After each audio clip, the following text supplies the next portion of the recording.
So first of all, I would like to thank the TCT for the kind invitation to this forum. Sawati Donbai. I also want to thank the chairman of TCT for joining us today and allowing the GSMA to come and share with this great audience some of our views. And I also want to thank my colleague, Saneh Saiwong from MBTC, who is also joining us today. So it is a great pleasure to be sharing this forum today with you all, everyone. So my name is Cristian Gomez. I am the Director of Spectrum Policy and Regulatory Affairs for GSMA for Asia Pacific. And my responsibility is to support the efforts of the mobile industry in our region to make sure that we can have the necessary spectrum to evolve our networks to also accommodate the industry demand as well as the user demands. And Thailand is an example country. Thailand is doing great within the ASEAN community. So it's a pioneering country. So far, Thailand is the only country who's providing 5G connection in the ASEAN region through the 2.6 gigahertz band. So I think Thailand's efforts are quite commendable. So Dr. Jesada, I wonder if you can now share my slides. Otherwise, I will share them from my end.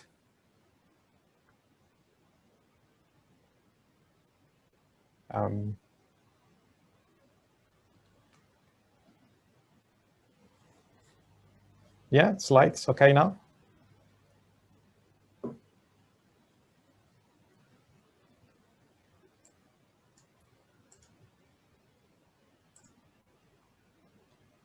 Well, I will share my screen then, if I can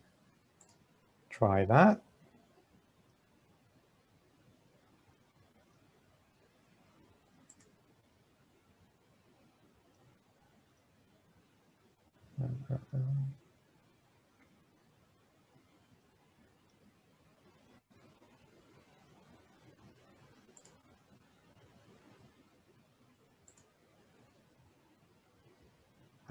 We're having a bit of a technical delay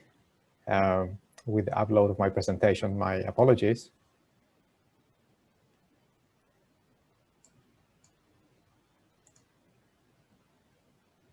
Just a moment, please. Don't worry, maybe Dr. Jesada for some technical problem. Mr. Gomez, may I help you by sharing your presentation that I got before this? Yes, that's the correct presentation. Yeah. So here we go. Oh, excellent. Thank you so much. So you have the magic touch. Thank you very much. So you are in control now of my slide. So I'm just going to say next slide, and then we can move to the next slide. Okay. So just as a very brief introduction, my presentation today is to share with you some of the emerging requirements and the needs of the mobile industry when it comes to the use of the 6 gigahertz band. Next slide, please. So for those that are not familiar with the GSMA is the Global Association of the Mobile Industry. We represent over 750 mobile operators globally, and we have presence in 12 offices around the world. We also represent the interest of the wider mobile ecosystem. So we are very much interested in that the mobile industry can evolve. And as you know, for example, with 5G technology, Internet of Things, and machine-machine communications, the ecosystem environment is changing and is evolving. So the more data we use, and the better planning we must do. Next slide, please. This is just a very brief snapshot of the Asia-Pacific mobile market when it comes to 5G. So in orange, you will find there the countries which already have live commercial networks using 5G. So there you have Thailand already, which is using the 2.6 gigahertz band. And then you have other 11 countries or thereabouts using 5G already, including South Korea, Japan, for example, the Philippines, Australia, New Zealand, and others, China as well. And then in blue, we have countries which have planned the use of 5G in the rest of the region. And those countries in blue are already making decisions in terms of how they're going to use, and they're just waiting to, some of them, clear some of the bands to be able to use 5G. Next slide, please.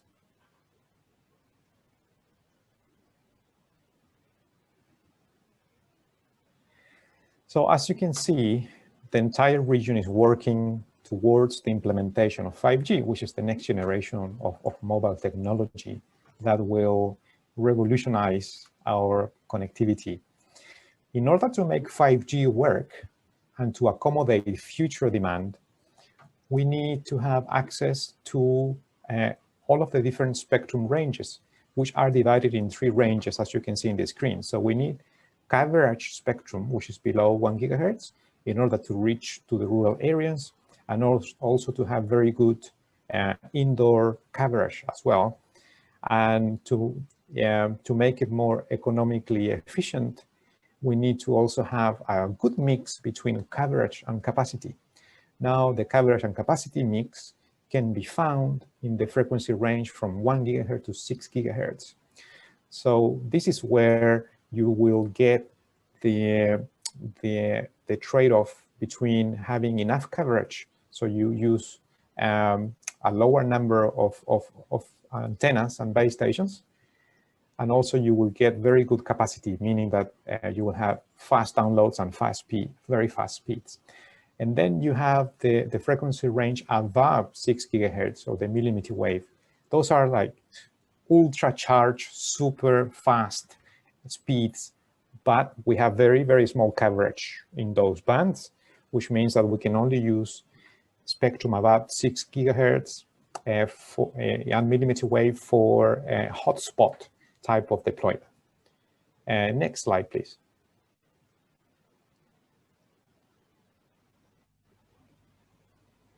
And spectrum is a very scarce resource.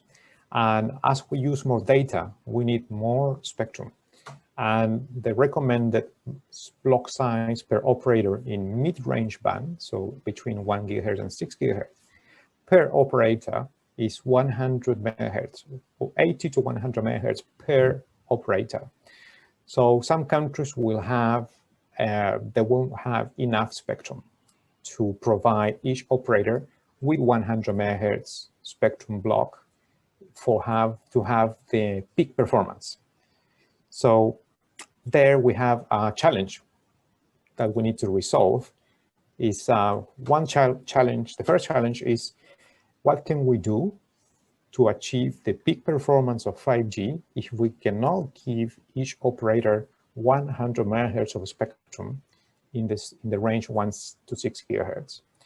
And then we have a second challenge. Mobile technology is very popular, and in countries like Thailand, the majority of the mobile broadband connections are via mobile.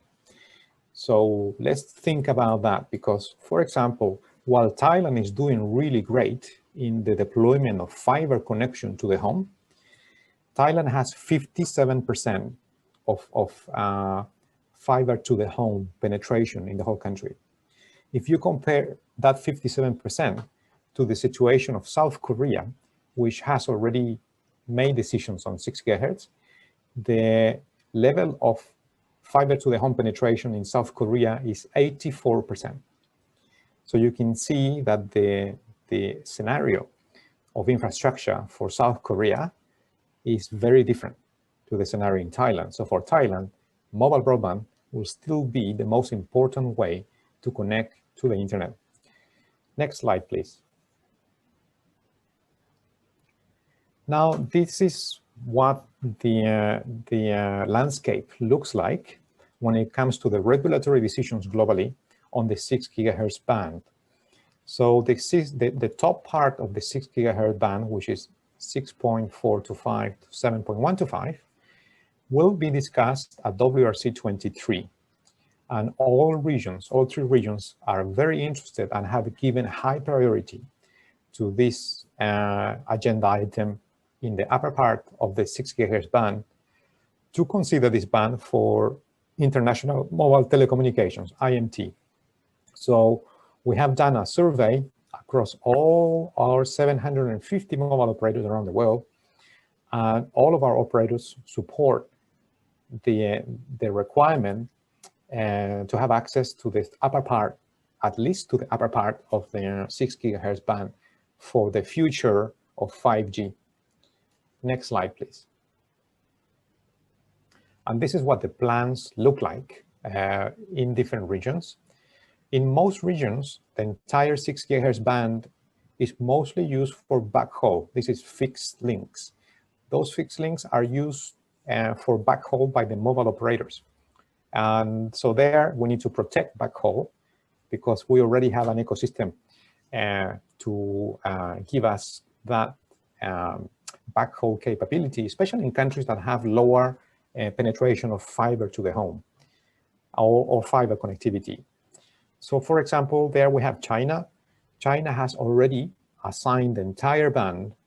the entire 6 gigahertz band to IMT on a licensed basis. This is because they want to meet their market demand beyond 2025 to accommodate the growing demand for data. So data in China is the data consumption continues to grow exponentially. So the question there was, where do we allocate the bandwidth? So China allocated the entire band for licensed mobile IMT. Then in Europe, you have a different case. They have decided that the bottom part of the 6 gigahertz band will be used for unlicensed users. And the top part, they will not decide right now. They will decide WRC 23. So they are studying the possibilities. And the possibility for the top part of the band is to expand 5G and mobile infrastructure in this part of the band. And then the United States, they have gone the other way. They have gone unlicensed for the entire band. Now, we need to remember that also the fiber to the home penetration in the United States is different to most countries in Asia. Maybe it will be a little bit similar to South Korea and even maybe Japan, where they have high levels of fiber to the home. So that's the landscape, the regulatory landscape. So for us here in Asia Pacific, we need to make a decision. We need to think about how we're going to plan the future of 5G and which market we're going to follow. So this is a very challenging decision for the regulator. So time needs to be taken to study the options. Next slide, please. This is just a technical comparison of what the performance looks like for 5G NR versus Wi-Fi 6, for example. So the one thing that 5G NR license can offer is the high level of reliability at 99.999%, which means that we can ensure that our networks will provide that high level of quality of service in the 6 gigahertz band. This is because no unlicensed technology can provide with reliability assurance in that order. So that's something that needs to be considered in terms of the balanced approach to how the 6 gigahertz band is allocated to industry. We need to make sure that the customers and the population continues to have reliable access to mobile broadband and reliable access to 5G. Now, the coronavirus pandemic has given us a big lesson on this. Everyone relies on mobile connectivity to work, to study, and to connect with our loved ones. and we need to be able to have reliable, very reliable connectivity. So it is important to think about what licensed spectrum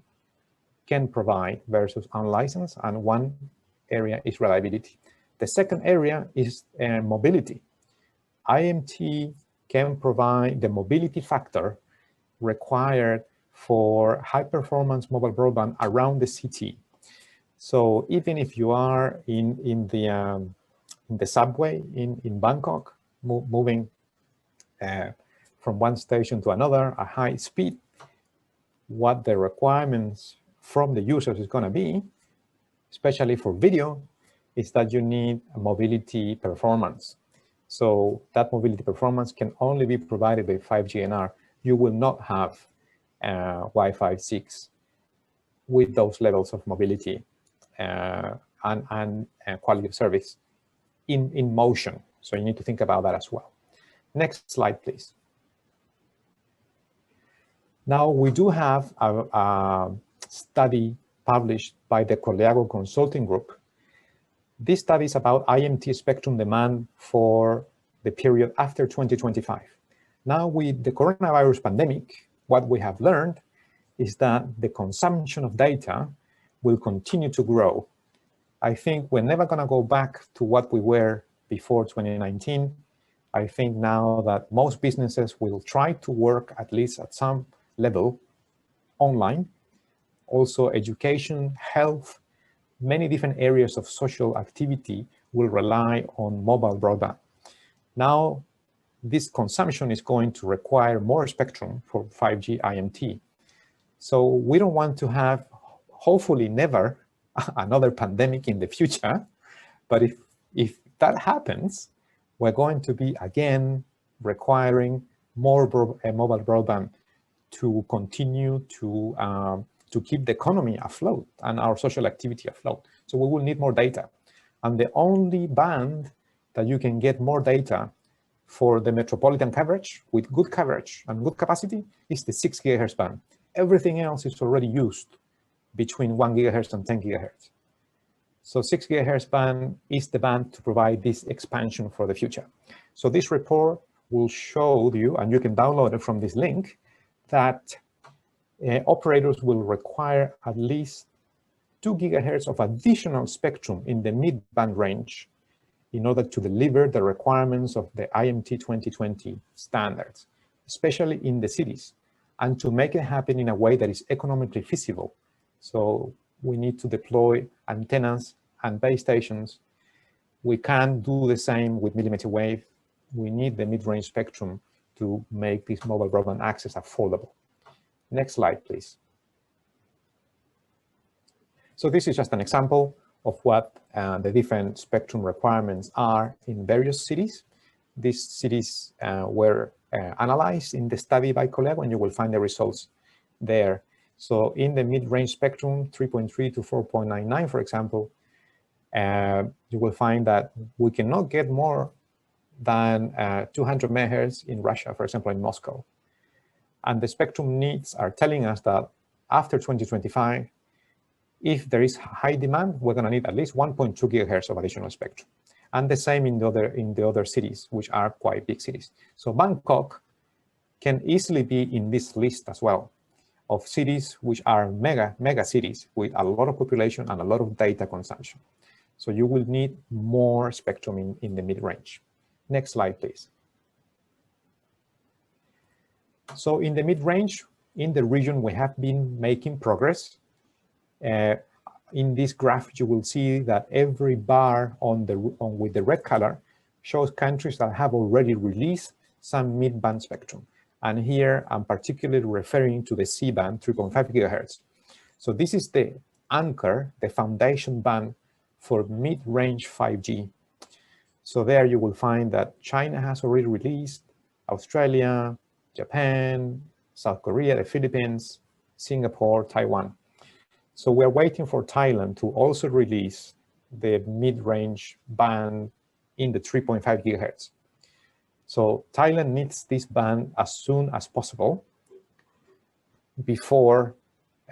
making decisions for 6 gigahertz. So you will need to have this band as a foundation band. The countries that have this band are performing very well, especially when it comes to mobile remote work, remote education. And we have data that shows that most people are using the most reliable IMT connection than Wi-Fi using the C-band. Next slide, please. Here I want to just show you briefly an example of what Brazil did, another big market with a lot of big cities. They have put priority in releasing the 3.5 gigahertz band in the mid-range between 3.3 gigahertz and 3.7. So they have decided this year, and they are clearing this band to release it for 5G. Next slide, please.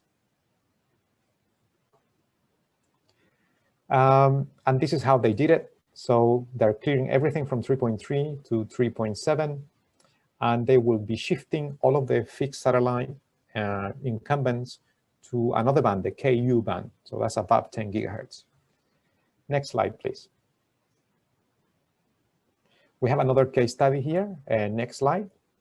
just to show the graph. Yes, thank you. So this is the case of Saudi Arabia. Somebody mentioned there in the online chat that Saudi Arabia has already made decisions on 6 gigahertz, but they have also made decisions in other bands. So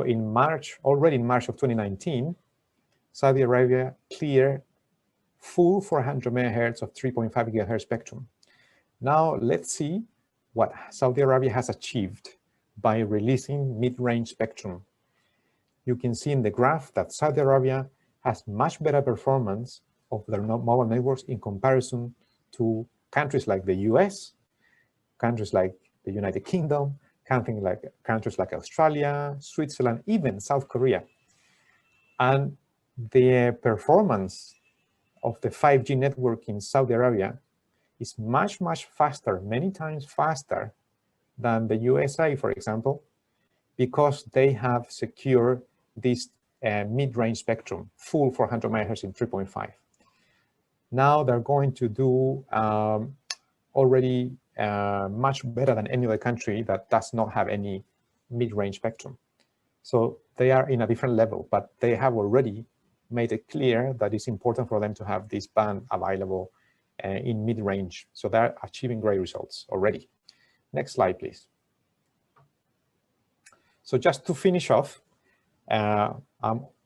on time with my timing here. So conclusions, first of all,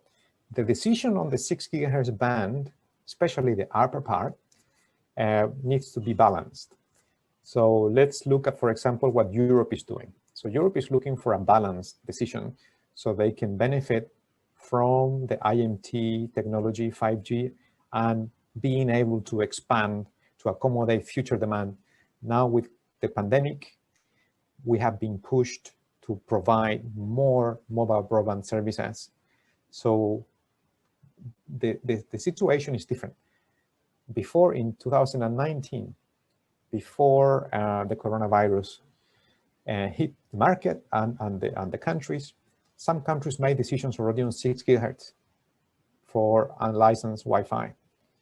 Now we are in a completely different scenario. Now we need to secure highly reliable, high quality of service, and high mobility networks. This can be done in 6 gigahertz, so we need these decisions to be balanced. So we need to make sure that those decisions follow a market assessment. So what's needed? What have we learned from the pandemic, for example? We also need to consider that different countries have different situations when it comes to fiber to the home. Some countries have lower levels of uptake of fiber to the home, and they have more uptake of mobile broadband. So you will need to allocate more spectrum for mobile broadband. Also, if your fiber to the home connectivity in the country is lower, having a Wi-Fi at home with an entire 1.2 gigahertz in 6 band will not work, mostly because you have a bottleneck. If you don't have fiber at home, providing you gigabits of backhaul connectivity, then what can you do with 1.2 gigahertz of Wi-Fi, right? So you need to have a consistent connectivity which also includes the backhaul from the house. Now, in countries that you don't have backhaul fiber in the house, the best thing you can get, and the only thing you can get that can provide those high performance, high quality, is the connection to the base station, to the mobile operators. And also you need to think about that in some countries, mobile wireless backhaul can also be a solution. And also we need to protect the backhaul, the wireless backhaul being used by the mobile industry, the mobile operators in the 6 GHz band. So one thing to consider is to protect the backhaul, wireless backhaul that mobile operators are already using. And also we need to think about, if we have low levels of fiber, what's the point of having a huge pipe of Wi-Fi which cannot transmit, cannot go out in fast rates outside the house. So we need to prepare for the future. Only the 6 GHz band is the only band available to expand the future of 5G after 2025. So decisions on this band will be critical. We also need to think about this duality, the need to release 3.5 GHz as soon as possible, and also the expansion of 3.5 GHz, which is 6 GHz. So we need to look at those two bands. So with this, I would like to close my presentation, and I thank you very much for your attention. Sawatika, Sawatika, thank you.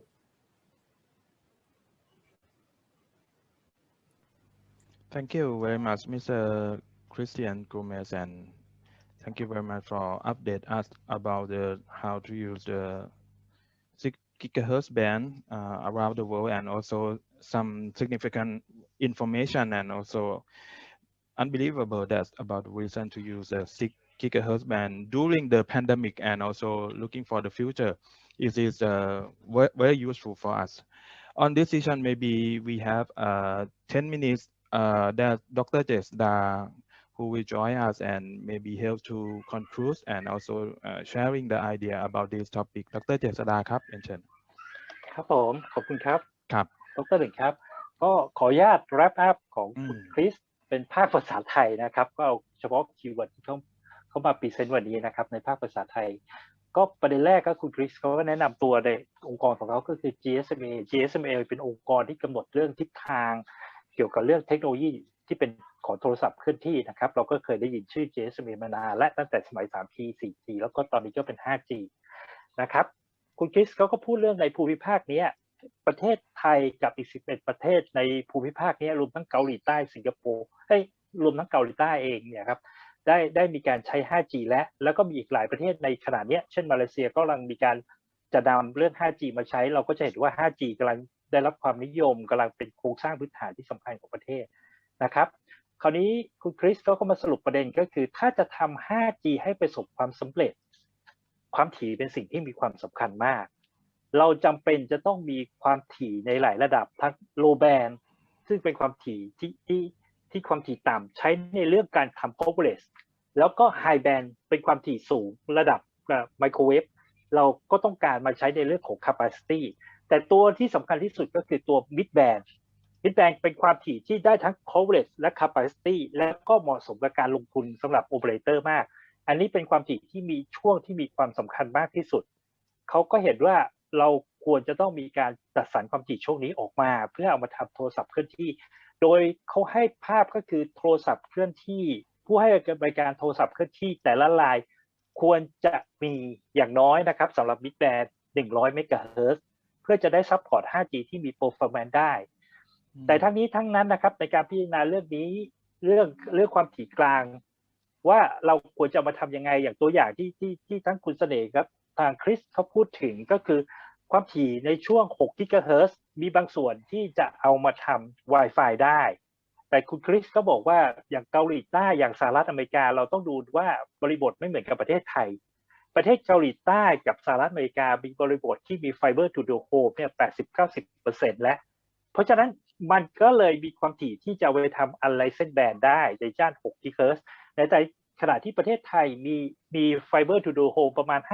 57%เราจำเป็นจะต้องใช้ความถี่ย่าน6 กิกะเฮิรตซ์เนี่ยมาทำโมบายบรอดแบนด์เพื่อฟิลอัพส่วนที่ขาดไปของคนที่อยู่ในส่วนที่ยังเข้าไม่ถึง Fiber to the Home นะครับเพราะฉะนั้นในภาพต่อมาก็คือ GSMA ก็มีการเซอร์เวย์เรื่องความต้องการความถี่มิดแบนด์ในย่าน6 GHz ก็ผลตอบรับก็ส่วนใหญ่นะครับโอเปอเรเตอร์ส่วนใหญ่ต้องการความถี่ upper 6 GHz ความถี่ช่วงบนของ upper 6 GHz สิ่งหนึ่งที่เขาตั้งข้อสังเกตก็คือตัวประเทศจีนแอสไซน์ความถี่ทั้งหมดย่าน6 GHz 1,200 MHz เนี่ยให้กับเรื่อง 5G 6G เป็นเพราะว่าประเทศจีนคาดว่าความต้องการ Data จะเพิ่มขึ้นมากในปี 2025 ประเทศจีนเลยมีการผลักดันให้ความถี่ย่าน6 GHz ทั้งหมดเข้าสู่เรื่องที่เป็น 5G 6G ในขณะที่ยุโรปก็มีเรื่อง policy ต่างกันไปก็จะมีว่า lower ก็ให้เป็น unlicensed และ upper กำลังศึกษาอยู่ในปี 2023 ก็จะตัดสินใจว่าจะเป็น 5G หรือจะเป็น unlicensed band แต่ทั้งนี้ทั้งนั้นนะครับคุณคริสก็ย้ำอีกทีว่าให้ดูพิจารณาเรื่อง Fiber to the Home ใน environment ของแต่ละประเทศมันมีปัจจัยในการ assign เรื่อง6 GHz ด้วยมีความสัมพันธ์กันคนที่ Fiber to the Home ที่มีไม่ค่อยมากก็จำเป็นจะต้องใช้ Midband มาช่วยขยาย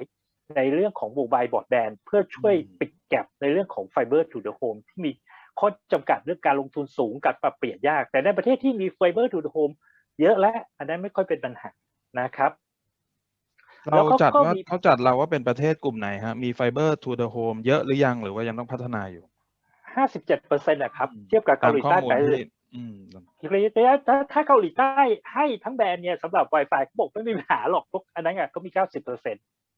89-90% แต่ในขณะที่เรามีแค่ 57% เพราะงั้นการพิจารณาเรื่องนี้น่าจะเป็นปัจจัยที่เราเอาเข้ามาพิจารณาในเรื่องการตัดสินใจเรื่อง6 กิกด้วยนะครับประเด็นต่อมาเขาก็พูดว่าตอนนี้ถ้าเอามาเปรียบเทียบด้านเทคโนโลยีเปรียบเทียบระหว่าง 5G NR ความหมายก็คือ unlicensed band ก็เป็น Wi-Fi ก็จะอยู่ในมาตรฐาน 5G NR ส่วนกับ 5G ที่เป็น licensed band สิ่งหนึ่งที่ 5G NR หรือ Wi-Fi เนี่ยให้ไม่ได้ก็คือ reliability ขนาด 99.99% อันนี้เป็นธรรมชาติครับถ้ามันเป็น unlicensed เนี่ยเรื่องความเสถียรมันก็จะมีประเด็นอยู่เพราะฉะนั้นเรื่องนี้ก็มานำมาสู่การพิจารณาถ้าเรามี Fiber to the Home แล้วไอ้เรื่อง reliability เราค่อนข้างสูงอยู่แล้วไม่เป็นปัญหาหรอกแต่ว่าถ้ามันไม่มีแล้วเราต้องใช้เทคโนโลยีอื่นเพื่อมาชดเชยส่วนที่ขาดไปอันนี้ก็ต้องเอามาพิจารณาครับแล้วก็ในช่วง pandemic ก็ช่วงโรคระบาดเนี่ยทุกคนอยู่ที่บ้านมีความต้องการบรอดแบนด์ที่มีความเสถียรเป็นอย่างมากเพราะฉะนั้นนี่ก็เป็นปัจจัยหนึ่งที่ทำไมเราต้องการ6 GHz เอามาเป็น license band มาลง 5G 6G นะครับแล้วก็อีกเรื่องหนึ่งก็คือมันมีเรื่อง mobility โดยเฉพาะ video mobility เรื่องการเคลื่อนย้ายโดยเฉพาะในเขตเมืองเองก็ต้องการ reliability ในเรื่องvideo mobility นี้ด้วยนะครับซึ่งผลการศึกษาเขาก็จะมีการแนะนำเปเปอร์ต่างๆที่ GSMA ที่มีการทำการศึกษาในระยะที่ผ่านมาเรื่องความต้องการ6 กิกเนี่ยก็สามารถเข้าไปดาวน์โหลดได้นะครับเพื่อเพิ่มเติมข้อมูลได้ตามเว็บลิงก์ที่เขาให้มานะครับแล้วก็เขาก็บอกแล้วว่า6 GHz อีกครั้งหนึ่งมันเป็นความถี่ที่มีความสำคัญสำหรับในอนาคตนะครับโดยเฉพาะอย่างยิ่งในเขตเมืองหลวงต่างๆเขาก็จะมีโชว์สไลด์ว่าเมืองต่างๆในย่าน 1-3 กิกมีเท่าไหร่กี่เมกะเฮิรตซ์และย่าน2,000 กิกะเฮิรตซ์เนี่ยมีอยู่เท่าไหร่แล้วก็จะต้องอีกเท่าไหร่ในอนาคตซึ่งตัวนี้ก็เป็นการชี้ว่ากรุงเทพเราก็คงหลีกไม่พ้นเหมือนกันว่าต้องมีความถี่จำนวนมากตรงนี้นะครับต่อมาก็คือเขาก็พูดเรื่องความถี่ย่าน 3.5 เขาบอกว่าก่อนจะมี6 กิกออกมาเนี่ยประเทศเราก็ควรมีการพิจารณาในเรื่องของย่าน 3.5 ด้วยเพราะเป็นความถี่คอแบนที่สำคัญสำหรับย่าน5 กิกะเฮิรตซ์มีหลายประเทศได้มีการจัดสรรย่าน 3.5 ออกมาแล้วก็เรื่องประเด็นข้อขัดแย้งเรื่องการรบกวนระหว่างกับดาวเทียมย่าน C-band ดาวลิงก์ของดาวเทียมจริงๆแล้วมันก็มีตัวอย่างหลายประเทศมีการบริหารจัดการความถี่ช่วงนี้แล้วเช่นกรณีบราซิลแล้วก็เขาก็ยกกรณีของซาอุดิอาระเบียออกมาซาอุเนี่ยมีประเทศที่มีการจัดสรรย่านมิดแบนด์ค่อนข้างดีมีการจัดสรรทั้ง 2003 2006 แล้วก็ 3,500 ออกมาก็จะทำให้เห็นว่าที่ซาอุตอนนี้สปีด 5G ดีกว่าเกาหลีใต้ดีกว่า USA อีกเป็นประเทศที่มีสปีดเรื่อง 5G ดีที่สุดประเทศหนึ่งในโลกนะครับคราวนี้มาบทสรุปของคริสก็พูดเรื่องความถี่ครับ ความถี่ในย่าน 5.9 ถึง 6.4 ที่บางประเทศ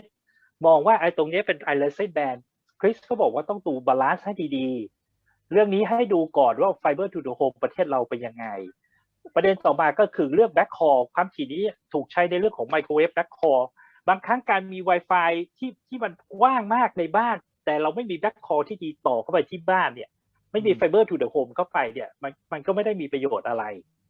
มันก็เลยบอกว่ามันก็ต้องดูเรื่อง backhaul เรื่องกับ microwave ที่ใช้อยู่ก็ควรจะต้องใช้ได้ด้วยเหมือนกันส่วนในเรื่องของความถี่ย่านupper band นะครับ 6.4 ถึง 7 กว่าเนี่ยก็ควรจะเป็นเรื่องของการเอามารีเซิร์ฟไว้ด้าน 5G นะครับอันนี้ก็เป็นบทสรุปของคริสที่ presentation วันนี้